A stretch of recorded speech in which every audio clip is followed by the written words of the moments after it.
Hello and welcome, my friends. It's Rob here from eXplanation, here with Terra Invicta, which is a highly anticipated grand strategy game from the developers of the Long War mods that have, really kind of taken over XCOM and XCOM 2. And they broke off and became their own development studio called Pavonis Interactive. And with their first game, they have created this grand strategy game that's basically like a geopolitical simulator where your faction is vying for control over the world's nations in an attempt to fend off an alien invasion. And if that doesn't sound cool to you, I don't know what does. But I will say that the game is really detailed and extraordinarily, in a very awesome way, extraordinarily hard to grasp at first.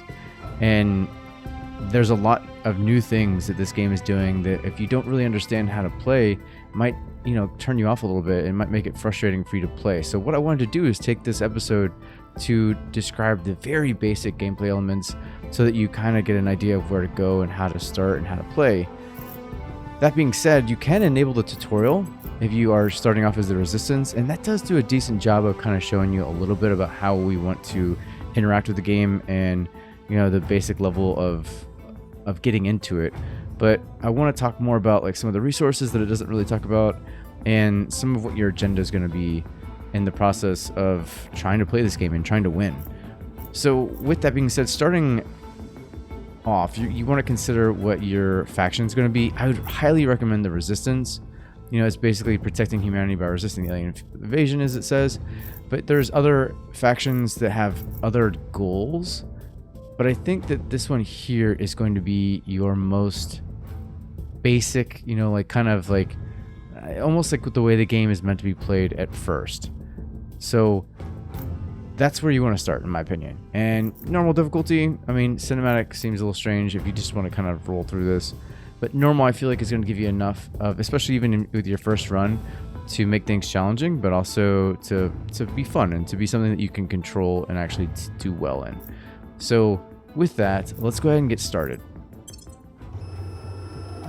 We remember the day the stars answered, the day we learned we were not alone.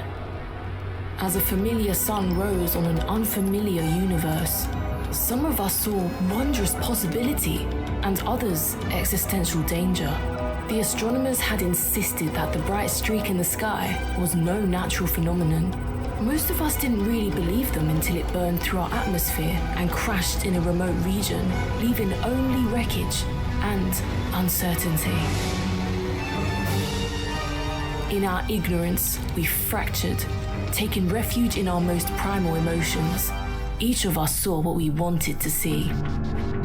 Everyone loves heroes, depends on them, to save us from evil, lead us through darkness. Problem is, real heroes are always ignored. What no one understands is that being shot at is easy. The hard part is convincing someone they're drowning before it's too damn late.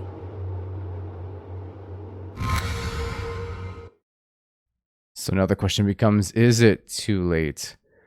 So with that, this is just, okay, what I'm going to try to do here is, like I said, to give you a broad idea of what this game is and what your early game goals are in order to feel like you can play this game. Because I think a lot of people are going to come into this being like, wow, what the hell? And, a lot of ways, and like I said, I think it's almost cool that it's like that because it is so unique and different than anything else I've ever played. But having the experience that I've played and kind of, almost stumbling through this game in a lot of ways, and then being on the forums through the alpha and beta and stuff, I've kind of figured it out. And of course, this isn't going to be any sort of expert play, but of course, my hope is to provide you with a base level of knowledge that you can continue to play and maybe even figure out your own strategies. So, with that being said, Greetings, Commander. I am pleased to report the Council has appointed you leader of our organization. Okay, so with all this, so basically what happens is they want us to investigate this new alien crash, right? And we're going to be doing a lot of, and everything you do at the beginning of the game involves your counselors. These guys are basically like your agents. They represent your faction, and they go forth and set on missions to basically like propel your faction in various ways. So the idea at the very beginning of this game is to control as much important countries as you can, as many important countries as you can, because I mean, quite frankly, there is a variety of strategies, right? So there, of course, the European countries and the European Union are very important. Russia can be very important. China can be extraordinarily important. India, there's a bunch of different ways to win this game. Of course, the United States of America, but it's not so easy to control said like a nation like the United States, right? And that is for a variety of reasons. Because first of all, if you consider something like the United States, they're very independently powerful, and they have a bunch of I'd say like strong like foundational government ideologies, as I guess you could say. But so with that, there's but of course those kind of countries are very powerful, and they can propel your faction to the highest heights. But you can't just come in there and control them. So you have to consider your strategy, although there's something you can absolutely do, right? And we're going to get into that here in a second. But basically the idea now with your initial counselors is to control nations, right? To get in there and start getting control points. Let's go to France here for a second. So here in La France, you have what are control points, right? As you take your counselors and you work to control nations, you will gain control points over time based on how good your counselor is at persuading. Here down the lower right hand corner, how much money you invest, actually how much influence you invest in each of these. So let's take a look. I'm going to go ahead and show you. So here we have France, right? We're going to go ahead and control nation here. So right now with just the base level here, I have 8% chance, which is very low, right? Part of that is because France, of course, is an established government, and the ability to control nations also based on their GDP, basically their gross domestic product, right? And the higher it is, the harder they are to control. And France has a pretty good GDP. So as you can see, it says size of national economy is actually reducing my ability to do this. My counselor himself has a plus 7.7, but the target has a size of a national economy by 14.4, which reduces my ability to control this country. However, there's a few ways to get around that, right? So most importantly, we can go ahead and use, or most easily I should say, we could start to use influence to do that, right? Using 32 influence is only going to increase our chances to 41%, right? That's also influenced by the fact that our public opinion here, see, as you can see, the blue resistance is not very high, although the academy has a 41% here. So you're going to try to want to look for places that maybe are a little bit more neutral, say Spain. See, they actually have a pretty decent public opinion of us. So we can go to Spain, and for 0 influence, we're already at a 41% chance of success. We add some, let's say we add 8 influence, we have a 78% chance. So we're going to go ahead and use that an opportunity and use that as an opportunity to try to take control of Spain. So again, we have counselors here. There's a variety of different counselors. This one actually has a higher persuasion chance. So we can go back over here to Spain, and we can try to take a second control spot here with this other counselor here. And we're going to have an even higher chance of success with the same amount of influence with her, because she has 8 persuasion. Let's talk about counselors for a second, okay? So the counselors are, like I said, basically your agents, your arm throughout your faction. These guys are going to be doing everything for you, especially in the beginning of the game. And they have a variety of different traits. They actually level up as you get, more experience doing things.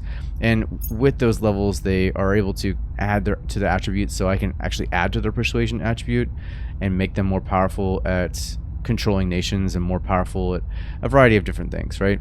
And that's based their base missions and their base attributes are based on what their profession is. And in this case, let's come back over here. This guy's a diplomat, right?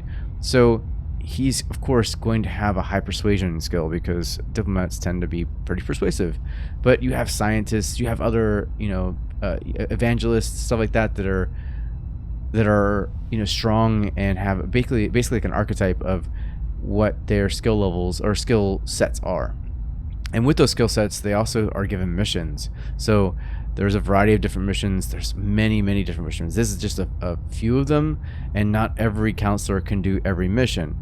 So you have to recruit these counselors to kind of like, round out your ability to conduct missions that are in the interest of your faction.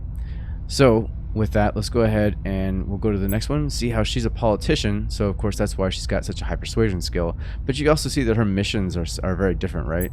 She doesn't have things like turn counselor, but he or she, sorry, has a coup d'etat, which is something very important that he does not have. We'll talk more about coup d'etat and stuff like that later.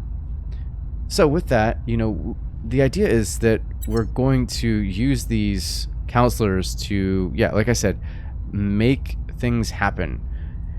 Early on in the game, you want to go ahead and recruit another one. So you have the opportunity to recruit a lot of them at just 30 influence, but some of the better ones end up costing you 60.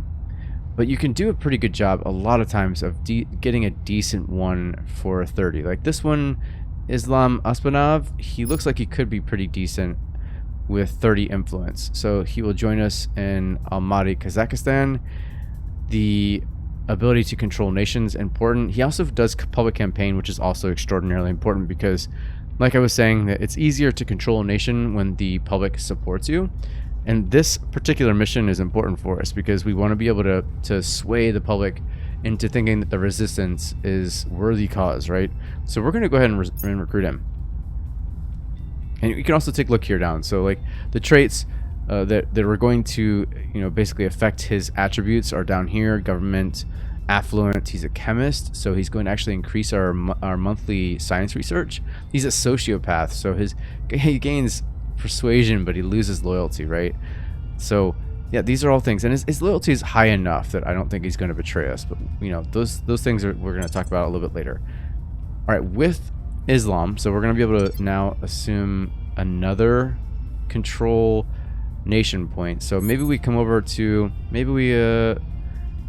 we start looking over here. Let's go to Belarus, okay? And we're going to use Islam Ready to go. at Belarus, and we're going to control Belarus the best we can as well. What we want to do is, as we attempt to take over or to control larger countries or countries that are important to us, we want to get the surrounding countries or countries within their basically like their alliance group. So if we wanted Russia, we would probably try to take the Baltic state, the Belarus here. We might even come over out here to maybe Mongolia. It would depend on what the relations are with everybody. They don't have relations with anyone here, but yeah, if you come over here and you take a look at Belarus, of course, they're rivals of Ukraine, no doubt, right? But they are allied with Russia. So, and we come over here and maybe, their rivals are going to be Russia now. This does a very good job of simulating the current, like right now, the very current geopolitical like landscape right now. In fact, so much so that Russia has forces in Ukraine. But what we want to do, in my opinion, is take France. I think France is a very good starting point here in the Europe. You can use France to do enough, and it's probably not as powerful of a start as possibly like Russia, but France will help us get a pretty good start, right? Because as we control these countries and we start to take their control points, as I'm showing you here, you gain a variety of resources per month. So as you can see, it says 3.7 investment points per month. We get 0.77 in funding each month. We get 17.6 research per month, and we get a very, very small amount of boost. Boost is really important, and we're going to talk about that in a little bit, right? But yeah, those are the things that we want to develop, right? And once we develop our control in particular countries, we can start to change how they spend their money. We're going to talk and show about that. As soon as we get there, we're going to show that you can actually help them develop their own spaceflight program, which will increase their boost, and so on and so forth. So if we can get Spain and France to have a space program, then we're going to get more boost, which is always good, right? So yeah, and again, there's many different ways you can play this game. There are viable strategies on taking the surrounding countries here to take the United States. There are, of course, you've got India, which is a very strong country. You've got China, of course, which is incredibly strong. Russia is very strong, and a lot of the European countries in themselves, like as a whole, can be very strong, right? The European Union as a whole can be very strong. So those are all things, and I've heard of people actually using Africa as a pretty good starting point as well. So those are all things that we can do. With that being said, let's go ahead and take him to Italy and see what his control. So unfortunately, it looks like the academy is very, very popular here. So we're going to go ahead and start a public campaign to increase support for the resistance. Making our case. All right, and with that, this is where this like pseudo turn-based real-time thing comes into play, right? Because we've confirmed our assignments, and now what happens is that every week we reassign these guys based on what we want, and in order to get through to the next week, we have to confirm the assignments, and then we're going to go ahead and start our time lapse here, okay? But I want to get into a couple things before we do that. All right, so I mentioned before, boost is really important, which is up here, but we don't really want to talk too much about boost just yet. Let's talk about money. So money is going to be something that we use for public campaigns like I just did. So this public campaign was funded by money. It's also going to pay for resource deliveries to space stations later, as you get, there's basically just like, I would say, an infinite amount of these things here on planet Earth, that once you get into space, if you want to send these things to the variety of like space stations you have and colonies, you're going to need money to send them, and boost as well. So money is important for those kind of things, right? So especially, it says it's gained from national funding, the spoils priority organizations, council traits, hab modules, and the sale of space resources on Earth. But anything that's financially oriented is going to require money, especially space assets, which are these things here. All right, next up is influence. Influence is very, very important in the early game because it's going to help you control nations, which is really all that matters in the beginning. So you gain this through your faction's ideology. You also gain it through more public support. So the more public support you have, the more influence you have. The counselors that you have will also contribute to your influence levels as well. And the fact with the influence here is that you're basically going to use that to, like I said, control countries and then reinforce those control points that you have. There's basically a mission where you will use, let's see if I have any of them that have this, but defend interest. Here we go. So defending interest is going to make it very hard for a rival faction to take those control points away from you, and that costs influence. And that is something that you can do, right? So you can actually purge the other factions out of countries with the purge. I think it's actually called purge. Let me see if I can find it here. But yep, there it is. Purge. You can purge control points from enemy factions. So if for some reason I end up getting 2 of the 3 here in Spain, and another faction got the 3rd, I could use the purge to take that away from them and actually make it mine. But if I use defend interests, then it'll make it much more difficult for others to do that to me. So you'll use influence for that, right? Next thing is operations. Operations is basically everything, like they're basically points that you need to conduct black ops, right? Anything that you do, any sort of like, it says small scale combat or espionage operations, stuff like that. So I'll show you again, there's a few things that are going to help that. So this one probably won't have many of those. I don't believe that any of them are going to be terribly oriented towards this. A coup d'etat, I believe, is, yeah, a coup d'etat does require operation points, right? So stuff like that is going to be used towards like operations in that kind of regard, right? But we can go to our counselors stuff. We can come to your recruit, and I can show you maybe somebody who's got a little bit more in the way of course there's officer. He might have a few more. So extract counselor is going to cost your operations points. Detain counselor is going to be one as well. Things like that. Contact, I believe, no, that's going to cost influence. Yeah, there's a bunch of different mission types that require operation points. So that's something that you can accumulate through a few things, right? They're gained from organizations, which organizations are things here. You'll see organizations in the organization marketplace. And when you end up purchasing these, they are basically like a skill set that are added to your counselor. So if I took Mensa brands, right? What happens is I can purchase this and my monthly income is increased by 15, right? And it cost me 87 to do. So of course this is going to make something, it's going to be something that ends up paying out for itself pretty quickly. We'll go ahead and purchase it just so I can show you. So now Islam has Mensa brands applied to his like skill set, right? He has it's basically like a sponsorship from this organization. And with that, we're going to continue to get money every month. And there's different organizations that can add. See, as you can Jag Commando will add to our commandos, but it'll cost some money, and so on and so forth. So there are ways to increase all of these resources, especially, those organizations do increase almost all of them. Boost we've talked about, it's extremely important in the mid game as you start to send rockets up to space, to the space station. As you start to bring here's the International Space Station over here. We can zoom over here, International Space Station, and then we have what is called the Tiangong Station. And then once we zoom out a bit and we start to want to take our own places, we want to add platforms to Luna, to, of course, that's Mars, or to a variety of different asteroids and stuff like that.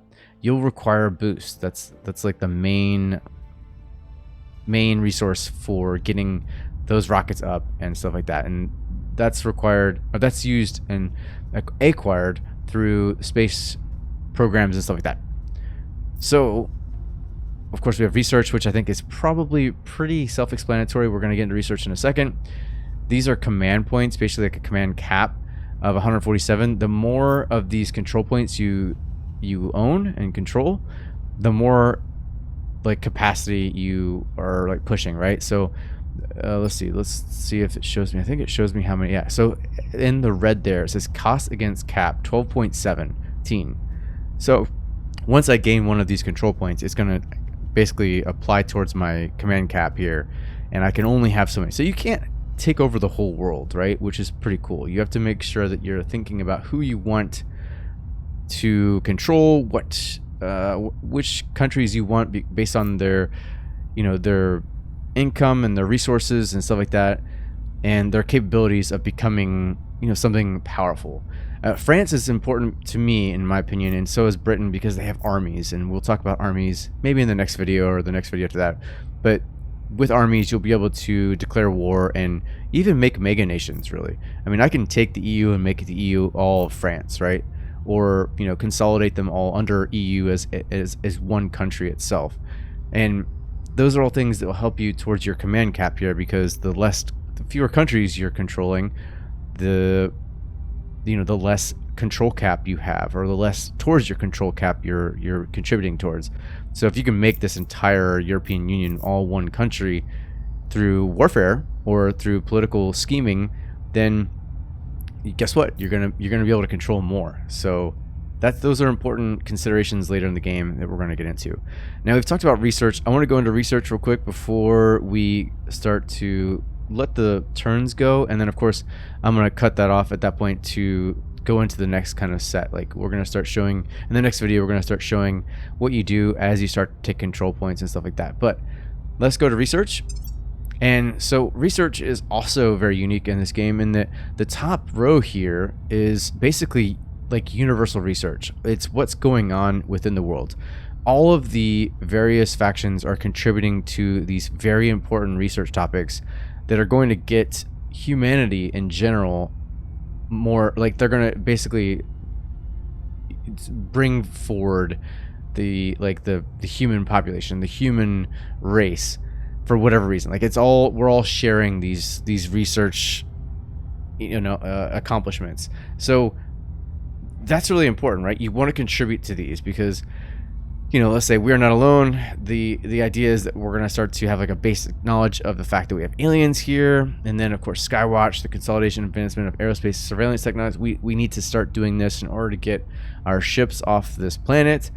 And then, of course, how do we survive here? These are all things that we want to contribute to. And the reason why you want to contribute to these is that the faction that contributes most of the research to each of these topics is the one that gets to choose the next topic. And your goals as the resistance are much different than the goals of humanity first right here, right? Or the academy and the protectorate. Any of these guys, they're all trying to, beat their own drum. They're all trying to make their way towards their own, like I said, they're trying to accomplish their own goals. So the faster or the more you can contribute to these research topics, the better if you're trying to steer the direction of which research is going to be, which research topic is going to be, discovered. Whereas down here, these are all things that are very particular to your own faction. So you might think, all right, well, I should just put all my money into, or all my time, all my research into my own stuff, right? But then you'd lose out on the opportunity to, like I said, direct the humanity's research direction. So there's a balance here. Right now, we're going to go ahead and take this, and we're going to go for audience research. It's going to gain us some influence, and influence, of course, like I said, was very important in the beginning, so we can start to control nations. But we're also, I won't do that long, all right? I won't be doing this forever, because right now I have a very limited amount of research. But once I start taking control points, I might figure out which of these I want to start contributing to in order to further my own goals. We'll take a look at this tech tree. It's extremely big. In fact, this isn't even the whole thing. If you view the whole tech tree, it takes a minute to load. It's extraordinarily large. There's actually like sub variants of all of these. It's a lot, and it goes all the way from like the idea of we're not alone down to the antimatter propulsion and stuff like that. Yeah, so eventually you'll come all the way up to like Titanic spacecraft, and then you have, future tech, of course. That I don't think I've ever made it this far. I have not. I've made it to about the mid game and kind of always come back and wanted to experience the full game once it was like closer to release, which is now really. So now it's time to kind of go through the whole thing. But yeah, so that's the game, right? That's the basic, very, very basic level of the game. And we'll talk quickly about these too. So we have water, of course. That's important for, every human requires it. It's important for like the engines and stuff as you get a little bit further along the game. You have volatiles, which is also a propellant. It helps you get farther into space. We have our base metals, which just helps you build everything, really. Then you have noble metals, which are going to be really important for basically like, well, of course they're worth things, right? They're worth money. We're talking about like silver, gold, platinum, but they're also like important for like electronics and stuff like that.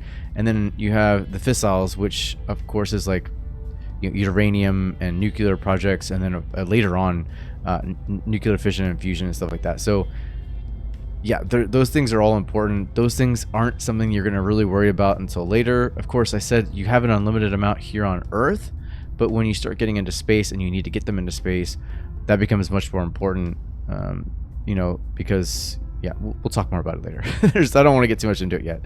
So anyway, that is the basic level of Terra Invicta. Cool thing is you can go through and look through different, basically like map, like filters here, where you can start to see like, oh, okay, well, control points, there's a very small amount of control points here, and or you want to look at per capita GDP. Yeah, look how red it is over here, right? It's a little bit greener over here. We come over here to population, and you look at India, of course, has got a whole lot of people, right? And so does China, so you can see a bunch of population there, and I think it's kind of green here in the United States as well. And then you'll come over to nations themselves, and then eventually faction control. Faction control is an important map filter to kind of start seeing who's control of what as we start to take some of these control points and stuff like that. So that is the very basic description of Terra Invicta. There's probably some things I'm missing, and I hopefully haven't forgotten too much, but I mean, a quick little side note is that you can zoom into various spots here by just clicking on these things here. You can come out to space quickly or go to Earth really quickly just by hitting those, so that way you don't have to zoom in and out every single time. But for now, we're going to go ahead and stop this episode, because the next episode is when we're going to start to actually take control of things and then develop the baseline strategy of how to get really entrenched into Terra Invicta and to start making a name for yourself as the Resistance in this case. If you have any questions, please don't hesitate to ask. Again, that is my very basic level of knowledge of this game. That is from about a year's worth of playing on and off in the beta and gaining a lot of knowledge through the forums and stuff as well. So I'm hoping that was at least an established foundation of the gameplay elements and where you're going to go. And I'm really excited to continue this, so come on back for episode 2, where we will start to take control points. In fact, I might zip forward a little bit to see if I get a control point or two, and then we'll start to talk about what happens once you get control points and your goals from that point. So thanks for watching. This is Rob from eXplanation. Until next time, keep exploring.